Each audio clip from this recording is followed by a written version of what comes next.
The ballroom glittered under the soft chandeliers, each crystal catching the light like frozen drops of sunlight. Music floated in gentle waves, and laughter wove through the air, harmonizing with the clinking of glasses and the occasional cheer from the guests. I sat quietly in a corner of the hall, my hands folded neatly in my lap, my eyes on my grandson, little Tommy, who perched uneasily on the edge of his chair. He had always been lively, brimming with curiosity and chatter, but tonight, his energy seemed frayed, uneasy. I brushed a strand of silver hair from my face and smiled softly at him, trying to catch his attention. "Are you enjoying the wedding, darling?" I asked. Tommy's eyes darted around the hall, not really seeing the sparkling decorations or the elegantly dressed guests. He looked down at the polished floorboards, then back at me, and his small hand shot out, gripping mine tightly. His fingers, cold and trembling, clutched my hand as if he were holding onto a lifeline. "Grandma," he whispered, his voice barely audible over the music, "I want to leave now." I froze. The words had the sudden weight of a storm cloud, unexpected and foreboding. "Leave," I repeated gently, trying to keep my tone calm. "Why, sweetheart? What's wrong?" He shook his head, eyes wide, lips quivering. "Haven't you looked under the table?" A chill crawled up my spine. My first thought was that he was playing a game, that maybe he'd imagined something under the table or saw a reflection in the shiny floor. But the look on his face, that raw, unfiltered fear, told me this was no game. My heart thudded painfully in my chest. I glanced down under the table beside us, expecting nothing more than the usual scattering of chairs, purses, and forgotten napkins. But the faint outline of a shape caught my eye, small, deliberate, almost hidden. My breath hitched and a shiver ran through me. Something was wrong. Before I could reach further, the unmistakable sound of footsteps behind me made my stomach knot. Slow, measured, deliberate. I turned slightly, trying to catch a glimpse of who was approaching, but the grand crowd and swaying bodies obscured my view. A sense of unease settled in my chest like a heavy stone. My senses, usually so calm and deliberate, were on fire with tension. Tommy clung to me even tighter. "Grandma," he whispered again. "Please just look." His voice shook, quivering with a fear I couldn't yet name. I swallowed hard and tried to calm my racing thoughts. Weddings were meant to be happy, joyous celebrations. Yet, the warmth of the hall felt hollow, almost artificial against the icy dread creeping up my spine. I could feel the innocence of my grandson's fear, pure and untainted, and it resonated deep within me. Whoever, or whatever, had scared him had crossed a line that no adult should ever cross near a child. The footsteps grew closer, and the soft murmurs of the crowd seemed to fade into a distant hum. My hand tightened around Tommy's, squeezing reassurance into him even as my own mind raced. There was something under that table, something he had seen that adults like me were blind to, and whatever it was coming closer. I took a slow, steadying breath, leaning down slightly to peek again under the table. The sight that met my eyes made my blood run cold, though I didn't yet understand the full extent of it. Something was hidden there, something that could change everything in the next few moments. And I knew deep in my bones that the approaching footsteps were not there to celebrate my son's new marriage. They were coming to ensure the secret stayed buried. And for the first time that evening, I realized that the wedding's bright lights and laughter were nothing but a fragile veil over the shadows waiting to be revealed. I pressed my hand against Tommy's small one, feeling the tremor that ran through his fingers. My pulse hammered in my ears as I forced myself to bend slightly, peering under the edge of the tablecloth. At first, I saw nothing but discarded napkins and a scuffed shoe. Then my eyes caught a small, folded envelope wedged carefully between the table leg and the chair. Its presence was deliberate. It didn't belong there. Someone had left it hidden, hoping it would be missed. My fingers shook as I reached down, careful not to draw attention. The envelope felt heavy with purpose, and I could feel my heart thumping like a drum in my chest. I pulled it out and turned it over in my hands. There was no name, no markings, nothing to tell me who had placed it there. Just the faint smell of perfume, sweet and almost medicinal. "Grandma?" Tommy's voice was barely audible, yet it carried the weight of his fear. I looked down at him, his eyes wide and pleading. His small hand pressed into mine again, grounding me. "Please hurry," he whispered. "They're coming." The footsteps had grown louder, heavier, like the slow approach of a predator. I swallowed hard and ripped open the envelope. Inside was a stack of photographs, several receipts, and a folded note. My stomach churned as I flipped through them. The photographs showed my son's bride with people I didn't recognize, in meetings that were clearly secretive. She smiled in every picture, but the smiles were false, calculating. The receipts revealed large, unexplained sums of money moving between accounts, and the note. The note contained threats, veiled warnings, and instructions that suggested manipulation of my family's life. My breath caught. My son, my dear, trusting son, was marrying a woman who was not only hiding her past, but was actively scheming against us. The realization hit me like a punch to the gut. Betrayal didn't feel abstract. It felt sharp, immediate, and suffocating. And my grandson had seen it before I did. "Tommy, you knew?"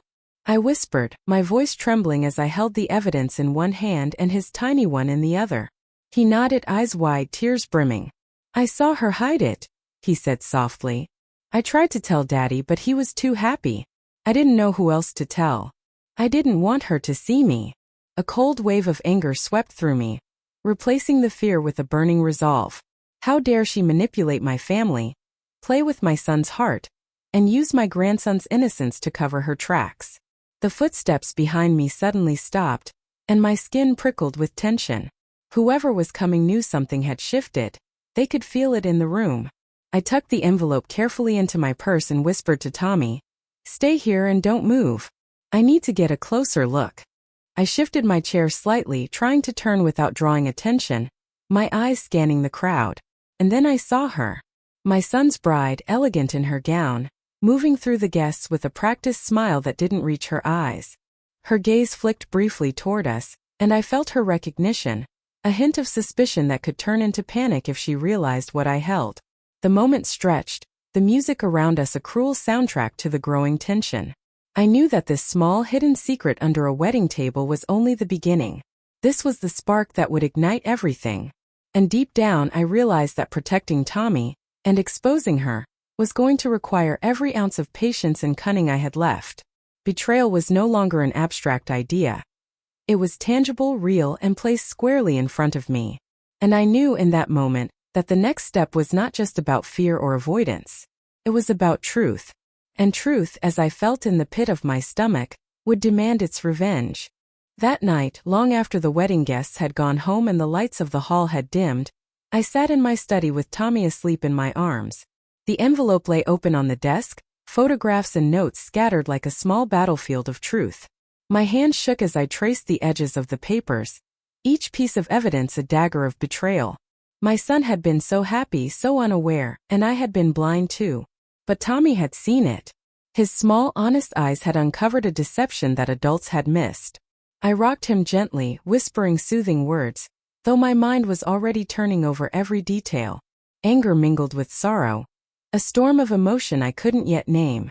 This woman, my son's bride, had infiltrated our family, hidden her true nature, and threatened the innocence of my grandson. And she had almost succeeded. My love for Tommy, fierce and unrelenting, ignited a determination I hadn't felt in years. Protecting him meant more than watching over him. It meant confronting the betrayal head-on. I began to plan. Revenge, I realized, would not be impulsive. It needed patience, precision, and subtlety. I could not allow my emotions to blind me. If I acted rashly, I might alert her, and she would disappear into her carefully constructed web of lies. I needed allies, information, leverage. Every photograph, every note, every whispered warning from Tommy would become a piece of the plan. Tommy stirred in my arms, murmuring something in his sleep. I smiled softly, brushing his hair from his forehead. "You're a clever boy," I whispered. "You saw what adults couldn't. You helped me see the truth." His small hand gripped mine briefly, grounding me in a love stronger than fear. In his innocence, I found the courage I needed. I decided to start quietly. First, I would gather proof beyond what Tommy had found. I reached out to an old friend, someone who had once been a private investigator and owed me more than a few favors. Quietly, discreetly, we would dig into the bride's past, uncover her schemes, and document them. Every bank transaction, every suspicious meeting, every hidden connection would be laid bare. Meanwhile, I began observing her at family events, learning her patterns, her reactions, the small tells of guilt. She was clever, meticulous, but not infallible. Everyone leaves traces, and I would follow them patiently. I reminded myself that this was not about vengeance and anger. It was about justice, about protecting those I loved and exposing deceit. I also began preparing emotionally. Revenge is a heavy burden, and I had to steel myself against the temptation to act impulsively. The goal was to strike when the moment was undeniable and public, so the truth could no longer be hidden. In quiet moments, I rehearsed the confrontation in my mind, imagining her surprise, the shock on my son's face, and Tommy's proud, knowing smile. The hours passed, and the plan began to take shape. Each piece of evidence, each observation, became a stepping stone toward a future where betrayal could no longer thrive in our family. I realized something profound in those late-night hours. Revenge is sweeter when it is not cruel but just. When it is born from love and the desire to protect rather than destroy. By the time dawn crept through the curtains, casting pale light across the room, I felt a strange calm. The anger had not left me. It simmered, but it was joined by a sharp clarity. I knew what I had to do, and I knew that Tommy's wisdom, small but unshakable, had guided me to the truth. This was no longer just about fear or betrayal. This was about reclaiming control, restoring justice, and ensuring that the innocence of the next generation, my grandson, was never again threatened. And I would wait patiently because the sweetest revenge is the one that arrives exactly when it is most deserved. The day of the confrontation arrived quietly, slipping into our lives like an unwelcome visitor. My son had invited close family over for a small brunch, his first gathering as a newly married man. It should have been a joyful event, filled with laughter and warmth, but beneath the surface, tension simmered like a silent storm. I could feel it in the air, heavy and electric. My purse rested at my side, filled with the evidence that had consumed my thoughts for weeks. Tommy stayed close to me, his small hand occasionally brushing mine, reminding me why I had begun this journey in the first place. His presence steadied me. He was no longer trembling with fear, but watching, wary and wise in a way a 5-year-old should never have to be. My son's bride moved through the living room with her usual grace, offering drinks and smiles that didn't touch her eyes. But I could see something different in her now, an anxious flicker beneath her polished exterior. She sensed something was wrong, something she couldn't name yet. The knowledge pleased me more than I cared to admit. I waited until everyone was settled, until the voices fell into an easy rhythm. Then slowly I rose from my seat. My son looked up, smiling warmly, unaware of what was about to unfold. "Mom? Everything okay?" he asked. I nodded gently, though my heart hammered in my chest. "I need to speak with all of you," I said, my voice steady despite the storm inside me. "There's something important that has to be addressed. Something I should have spoken up about sooner." The bride stiffened. Her fingers tightened around her glass. She knew. I took a deep breath and opened my purse, laying the photographs and papers neatly on the coffee table. They looked harmless, almost insignificant, until you knew the truth behind them. My son leaned forward, confusion clouding his features. "What is all this?" he asked, picking up one of the photographs. Before I could answer, the bride shot to her feet, a brittle smile breaking across her face. "This is ridiculous," she snapped.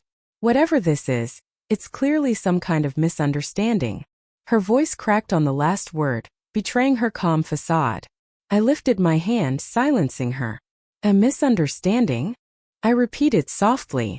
"Then perhaps you can explain why you were meeting with these people in secret, transferring money through accounts my son doesn't know about, and hiding instructions under a table at your own wedding?" The room went silent. My son's eyes darted between us, confusion melting into disbelief, then dawning horror. I don't know what she's talking about," the bride stammered, her face draining of color. "She's trying to ruin us. She never liked me." "It wasn't Grandma," Tommy said suddenly, his voice small but steady. All eyes turned to him. He stood beside me, chin lifted in fragile courage. "I saw you hide it. Under the table. I saw you." The bride's composure shattered. Her eyes widened and her mouth fell open, but no words came out. My son's chair scraped sharply across the floor as he stood, backing away from her as if seeing her for the first time. "You lied to me," he whispered. "You used me." There was no recovery for her. She saw it too, the unraveling of her carefully crafted facade, the collapse of the life she had planned to build through deceit. She opened her mouth again, but my son turned away, shaking his head. "Leave," he said quietly, firmly. "Now." The bride hesitated, her eyes darting between us, but the truth lay exposed on the table, undeniable and damning. With a shaky breath, she grabbed her purse and fled, the door closing behind her with a final hollow thud. Silence settled like dust in her absence. My son turned to me, pain in his eyes but also gratitude. He pulled Tommy into his arms, holding him tightly. "Thank you," he whispered. "Both of you." I placed a hand on his shoulder, feeling the weight of the moment lift at last.